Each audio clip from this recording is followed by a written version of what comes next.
कहानी की शुरुआत होती है जब सारा और उसके पिता डॉन मैरी को तेजी से अस्पताल लेकर जा रहे होते हैं। मैरी को सांस लेने में बहुत तकलीफ हो रही होती है। घबराई हुई सारा डॉन से कहती है कि गाड़ी और तेज चलाओ। जैसे ही वे अस्पताल पहुंचते हैं, डॉन सारा से कहता है कि वह चुप रहे और कुछ न बोले। पैरामेडिक्स तुरंत मैरी का इलाज शुरू कर देते हैं। उसे ऑक्सीजन दी जाती है, लेकिन लाख कोशिशों के बावजूद मैरी की धड़कन रुक जाती है और डॉक्टर उसे बचा नहीं पाते। यहीं से कहानी 20 साल पीछे चली जाती है। सारा अपने माता पिता डॉन और आयरीन और अपनी छोटी बहन एमी के साथ डिनर कर रही होती है। बाहर से यह परिवार बिल्कुल सामान्य दिखाई देता है, लेकिन खाने की मेज पर ही डॉन का असली स्वभाव सामने आने लगता है। वह बेहद सख्त और कंट्रोल करने वाला इंसान है। जब सारा अपने दोस्तों की पार्टी में जाने की बात करती है तो डॉन साफ मना कर देता है, लेकिन उसी रात सारा चुपके से अपने बॉयफ्रेंड क्रिस के साथ पार्टी में चली जाती है। वहाँ दोनों खूब डांस करते हैं। क्रिस सारा के लिए अपने हाथों से लिखा हुआ एक खूबसूरत गाना गाता है। उस पल दोनों एक दूसरे से अपने प्यार का इजहार करते हैं और फिर एक दूसरे को किस करते हैं। अगली सुबह जब सारा घर लौटती है तो डॉन पूरी रात उसका इंतजार कर रहा होता है। दोनों के बीच जबरदस्त बहस हो जाती है। गुस्से में सारा कह देती है कि जैसे ही वह 18 साल की होगी हमेशा के लिए इस घर को छोड़ देगी। बाद में सारा अपनी माँ और बहन एमी को बताती है कि वह पूरे देश में घूमते हुए काम करेगी और अपनी नई जिंदगी शुरू करेगी, लेकिन उनकी यह बात डॉन छिपकर सुन लेता है। वह चुपचाप बेसमेंट में जाता है, जहाँ किताबों की अलमारी के पीछे एक बेहद खुफिया कमरा छिपा हुआ होता है। पहली बार पता चलता है कि डॉन कई सालों से कोई भयानक राज छिपाए बैठा है। 3 महीने बाद सारा का ग्रेजुएशन हो जाता है। वह अपनी माँ से बात करती है, जो बताती है कि डॉन आजकल अपना ज्यादातर समय बेसमेंट में बने अपने तथाकथित मैन केव में बिताने लगा है। एक दिन जब आयरीन घर से बाहर जाती है तो डॉन सारा से एक भारी डिब्बा उठाने में मदद मांगता है। जैसे ही सारा बेसमेंट में पहुंचती है, डॉन उसे धोखे से उस गुप्त कमरे के अंदर बंद कर देता है। वह कहता है कि यह एक बम शेल्टर है। सारा पूरी ताकत से मदद के लिए चिल्लाती है, लेकिन वह कमरा पूरी तरह साउंड प्रूफ होता है। उसकी आवाज बाहर तक नहीं पहुंचती। उधर सारा के अचानक गायब होने से आयरीन घबरा जाती है और पुलिस में शिकायत दर्ज कराती है। 4 दिन बाद डॉन पहली बार उस कमरे में सारा से मिलने आता है। वह ठंडे और बेरहम अंदाज में कहता है कि अब इस कमरे में उसे हर चीज कमानी पड़ेगी, यहाँ तक कि सांस लेने की हवा भी। इसके बाद वह अपनी ही बेटी के साथ बेहद घिनौना और अमानवीय अपराध करता है। इधर एक पुलिस ऑफिसर आयरीन को समझाने की कोशिश करता है कि शायद सारा पड़ोसी स्टीव के साथ भाग गई होगी, लेकिन एक माँ का दिल इस बात को मानने से इनकार कर देता है। कैद में अकेली पड़ी सारा बार बार क्रिस के साथ बिताए खूबसूरत दिनों को याद करती रहती है। कुछ दिनों बाद क्रिस भी सारा को ढूंढते हुए घर आता है, लेकिन डॉन उससे झूठ बोल देता है कि सारा स्टीव के साथ भाग चुकी है। मजबूर होकर क्रिस भी यही सच मान लेता है। फिर आता है सारा का 18वां जन्मदिन। डॉन उसके लिए एक केक और लाल रंग का नाइट गाउन लेकर आता है। सारा सिर्फ एक घड़ी मांगती है ताकि उसे समय का अंदाजा हो सके, लेकिन डॉन कहता है कि उसे घड़ी तभी मिलेगी जब वह उसकी बात मानेगी। सारा इनकार कर देती है और इसके बदले डॉन बेरहमी से उसकी पिटाई कर देता है। 1 साल बाद उसी कैद खाने में सारा एक बच्ची को जन्म देती है। बिना किसी डॉक्टर या मदद के वह अकेले ही अपनी बेटी को जन्म देती है, जिसका नाम वह मैरी रखती है। 4 साल बाद सारा फिर से गर्भवती होती है। अब डॉन 2 अलग अलग जिंदगियां जी रहा होता है। ऊपर की दुनिया में वह अपनी पत्नी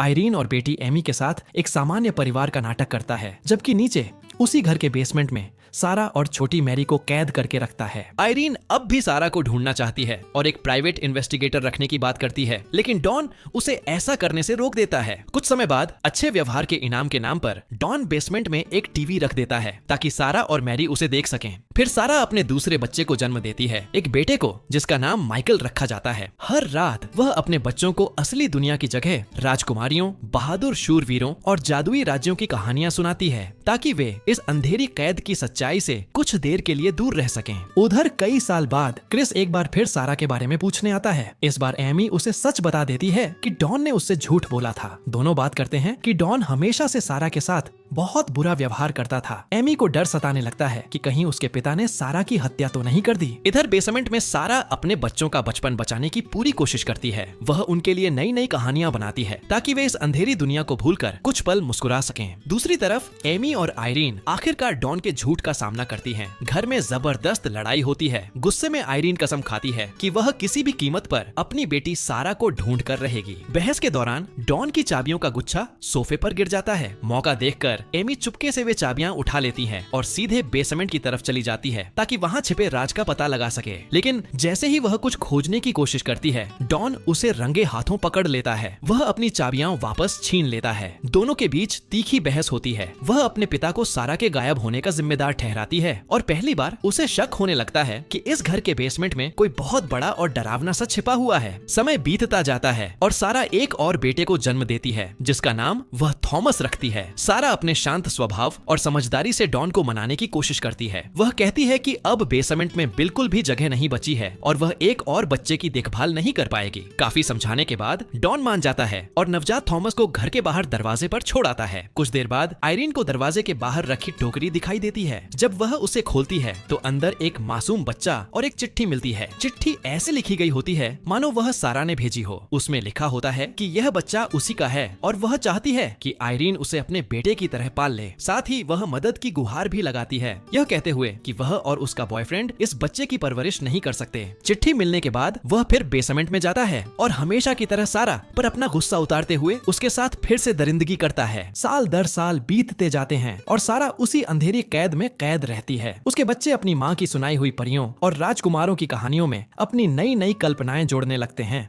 वही कहानियां उनकी पूरी दुनिया बन चुकी होती हैं। 14 साल बीत चुके हैं। अब मैरी एक जवान लड़की बन चुकी है। एक रात वह पहली बार मेकअप लगाकर खुद को आईने में देखती है। डॉन की नजर जैसे ही उस पर पड़ती है उसकी नीयत बदल जाती है। यह देखकर सारा डर से कांप उठती है। वह डॉन से हाथ जोड़कर विनती करती है कि उसकी बेटी को अकेला छोड़ दे, लेकिन डॉन के अंदर जरा भी इंसानियत नहीं बची होती। वह जवाब में बेसमेंट की बिजली बंद कर देता है। उसी बिजली से साफ हवा आने वाली मशीन भी चलती थी। कुछ ही मिनटों में कमरे में दम घुटने लगता है। सांस लेने के लिए तड़पती मैरी रोते हुए कहती है कि उसने अपनी पूरी जिंदगी में कभी किसी दोस्त को नहीं देखा, कभी किसी अजनबी से बात नहीं की और कभी इस दुनिया को महसूस नहीं किया। यही पहली बार यह भी पता चलता है कि मैरी को आज तक यह सच नहीं मालूम कि डॉन सिर्फ उसका पिता ही नहीं बल्कि उसका नाना भी है। उधर ऊपर की दुनिया में थॉमस अब बड़ा हो चुका है। एक दिन वह अपनी नानी आयरीन को सारा के पुराने कमरे में बैठकर रोते हुए देखता है। आयरीन कहती है कि उसे आज भी अपनी बेटी की बहुत याद आती है। वह बताती है कि सारा कितनी प्यारी, समझदार और दयालु लड़की थी। इसी दौरान बेसमेंट में सारा की नजर छत से टपकती बारिश की बूंदों पर पड़ती है। वह समझ जाती है कि ऊपर कहीं छत से पानी रिस रहा है। यही शायद उसकी आजादी का पहला मौका हो सकता है। वह एक साधारण चम्मच से धीरे धीरे छत की मिट्टी और लकड़ी खोदना शुरू कर देती है। कई दिनों की मेहनत के बाद वह इतना रास्ता बना लेती है कि बाहर की ओर एक छोटा सा छेद बन जाता है। वहाँ से वह किसी तरह मदद का इशारा करती है। सामने रहने वाला एक पड़ोसी वह इशारा देख लेता है, लेकिन सीधे पुलिस बुलाने की बजाय वह जाकर डॉन को इसकी जानकारी दे देता है। डॉन बिना कुछ सोचे सीधे बेसमेंट में पहुंचता है और बुरी तरह सारा की पिटाई करता है। उस समय सारा फिर से गर्भवती होती है। मार इतनी बेरहमी से होती है कि वह अपने अजन्मे बच्चे को खो देती है। टूटे हुए दिल और आंसुओं के बीच सारा एक मृत बच्चे को जन्म देती है। डॉन उस मासूम बच्चे को बिना किसी भावना के घर के पीछे जमीन में दफना देता है। इसके बाद वह बेसमेंट में लौटकर ऐसे व्यवहार करता है जैसे कुछ हुआ ही ना हो। वह सारा को ताने देता है और ऊपर रहने वाले थॉमस की तारीफ करता है कि वह अब कितना ताकतवर और अच्छा खिलाड़ी बन गया है। कुछ समय बाद मैरी और माइकल डॉन से पूछते हैं कि आखिर वे इस बेसमेंट से बाहर कब निकलेंगे, लेकिन अपनी गलती मानने की बजाय डॉन फिर सारा को ही दोषी ठहराता है। वह बच्चों से कहता है कि उनकी माँ के बुरे व्यवहार की वजह से ही वे सब यहाँ कैद हैं। यह सुनकर सारा का वर्षों से दबा हुआ गुस्सा फूट पड़ता है। वह चीखते हुए कमरे का सारा सामान तोड़ देती है और बाकी चीजें इधर उधर फेंक देती है। आखिरकार वह थककर जमीन पर बैठ जाती है और उसकी आंखों के सामने क्रिस के साथ बिताए हुए खुशियों भरे पल घूमने लगते हैं। उसके बच्चे चुपचाप उसके पास आते हैं। वे उसे कंबल उठाते हैं, पूरा कमरा साफ करते हैं और अपनी माँ से माफी मांगते हैं। अपने बच्चों का प्यार देखकर सारा का दिल भर आता है। वह समझ जाती है कि अब उन्हें झूठ में रखना सही नहीं होगा। आखिरकार वह फैसला करती है कि उन्हें उनकी असली जिंदगी का सच बता दिया जाए। अब तक बच्चों को यही बताया गया था कि डॉन ऊपर अपनी बहन आयरीन के साथ रहता है और थॉमस की देखभाल करता है, लेकिन अब सारा पूरी सच्चाई बता देती है। वह कहती है कि उनकी पूरी जिंदगी उसी कहानी जैसी है जो वह हर रात उन्हें सुनाती थी। वह खुलासा करती है कि डॉन सिर्फ उनका पिता नहीं बल्कि उसका अपना पिता भी है। यह सच सुनते ही मैरी को जोर का अस्थमा अटैक आ जाता है। माइकल और मैरी दोनों को लगने लगता है कि शायद उनके अंदर ही कोई कमी है और वे सामान्य नहीं हैं। लेकिन सारा उन्हें गले लगाकर समझाती है कि उनमें कोई दोष नहीं है और उनकी इस हालत का जिम्मेदार सिर्फ और सिर्फ डॉन है। एक और साल बीत जाता है और हालात पहले से भी बदतर हो जाते हैं। डॉन अब हर छोटी बात पर